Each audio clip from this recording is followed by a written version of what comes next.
एकदा की सूर्यास्त झाला म्हणजे सूर्य मावळला की अशी कोणती कामे आहे जी आपण चुकूनसुद्धा करू नये याची माहिती तुम्हाला आजच्या व्हिडिओमध्ये मिळणार आहे. ह्या व्हिडिओला सुरुवात करण्याआधी पटकन आपल्या मराठी मुलगी या चॅनलला सबस्क्राईब करा. तुम्हालासुद्धा असं वाटत असेल की लक्ष्मीचे आगमन आपल्या घरामध्ये व्हावे तर कमेंटमध्ये नक्की जय माता दी लिहायला विसरू नका. नमस्कार मैत्रिणींनो, आजच्या व्हिडिओमध्ये मी तुम्हाला सूर्यास्त झाल्यावर किंवा सूर्यास्ताच्या वेळी आपण अशी कोणती कामे आहेत जी अजिबात करू नये, जी आपण नकळत करत असतो. हे काम आपण जर करत असू तर गरिबी बोलवण्याचे लक्षण आहे. चला तर आजच्या व्हिडिओला सुरुवात करते आणि तुम्हाला ती कामेसुद्धा सांगते. सूर्यास्ताच्या वेळी ती कामे करणे अजिबात करू नये. आपल्या घरात देवी लक्ष्मी माता प्रसन्न राहावी म्हणून आपण चांगले उपाय करण्याचा प्रयत्न करत असतो. आपल्याला कायमच असं वाटत असते की देवी लक्ष्मीने आपल्या घरावर आणि आपल्या घरातल्या कुटुंबावर नेहमी कृपा ठेवावी. तेव्हा असे काही उपाय शोधण्यासाठी आपण कायम तत्पर असतो. हिंदू धर्मात देवी लक्ष्मीची कृपा राखण्यासाठी काही नेम सांगण्यात आले आहे. या नियमांचे पालन केले नाही तर माता लक्ष्मी रागावून घराबाहेर पडते. वास्तुशास्त्रातही असे काही गोष्टी सांगण्यात आल्या आहे ज्यामुळे देवी लक्ष्मी नाराज होऊ शकते. त्याचप्रमाणे सूर्यास्तानंतरही काही कामे करण्यास मनाई आहे. घरातील वडीलधारी मंडळी सूर्यास्तानंतर काही कामे करण्यास नकार देताना अनेक वेळा पाहिले असतील. ह्या काही गोष्टी जर तुम्ही वेळेस थांबवल्यात तर माता लक्ष्मी तुमच्यावर कायमच कृपा राहील. शास्त्रात सूर्यास्तानंतर असे कामे करणे अशुभ मानले गेले आहे. तरीही एखाद्या व्यक्तीने या गोष्टी केल्या तर त्याला अनेक प्रकारच्या समस्यांना दूर जावे लागू शकते, असे वास्तुतज्ञ सांगतात. सगळ्यात पहिले सूर्यास्तानंतर कधीही झोपू नये, कारण वास्तुशास्त्रानुसार जर एखादी व्यक्ती संध्याकाळी किंवा सूर्यास्तानंतरही झोपली तर ती काही आजारांचा शिकार होऊ शकते. त्यासोबतच असेही म्हटले जाते की संध्याकाळी झोपणाऱ्या व्यक्तीचे आयुष्य कमी होते. सूर्यास्त म्हणजे देवी लक्ष्मी घरात प्रवेश करते. अशा वेळी जर झोप लागली तर घराचे दरवाजे बंद पाहून महालक्ष्मी घराबाहेरूनच निघून जाते. त्यामुळे सूर्यास्तानंतर कधीही झोपू नये. दुसरी गोष्ट अशी की घरात संध्याकाळी झाडू मारणे टाळावे, कारण हिंदू धर्मात झाडूला देवी लक्ष्मीचे रूप मानले जाते. तसेच सूर्यास्तानंतर झाडू मारण्यास मनाई आहे.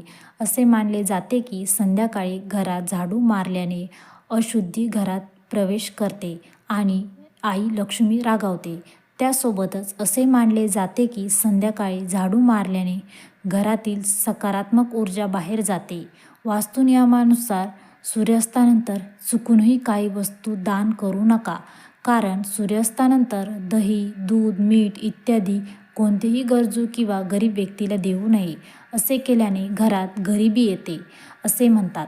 तसेच व्यक्तीला आर्थिक संकटांचा सामना करावा लागतो. त्यामुळे संध्याकाळी झाडू मारणे किंवा एखाद्या वस्तू देण्यास टाळावे. तुळशीची पूजा करू नये, कारण हिंदू धर्मात तुळशी पूजेचे विशेष महत्त्व सांगितले आहे. तुळशीची नित्यपूजा केल्याने लक्ष्मीची कृपा प्राप्त होते.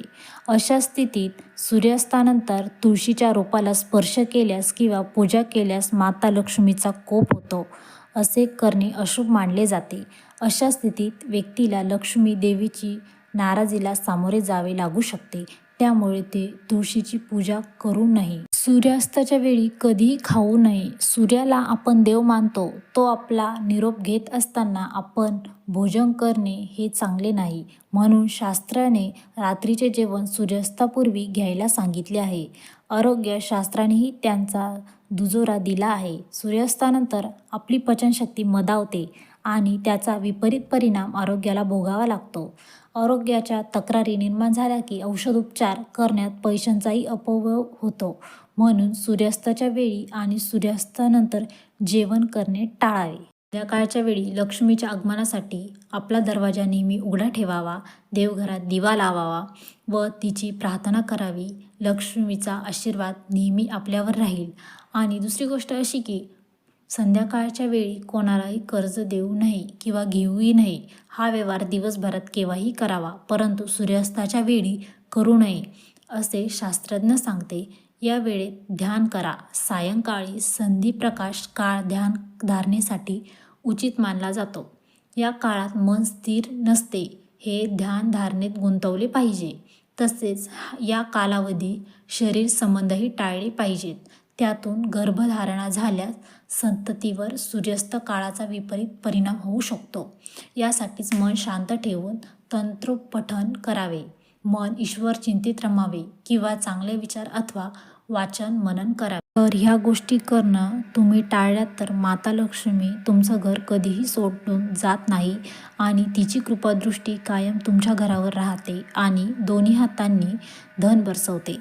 तर आजचा व्हिडिओ तुम्हाला कसा वाटला हे मला कमेंटमध्ये नक्की कळवा. तुमचा आजचा दिवस खूप आनंदात जावो अशी मी प्रार्थना करते आणि परत भेटते अशा एका नवीन व्हिडिओमध्ये, नवीन माहितीमध्ये. पूर्ण व्हिडिओ बघितल्याबद्दल तुमचे मनपूर्वक धन्यवाद. व्हिडिओ आवडल्यास लाईक करा, शेअर करा. धन्यवाद.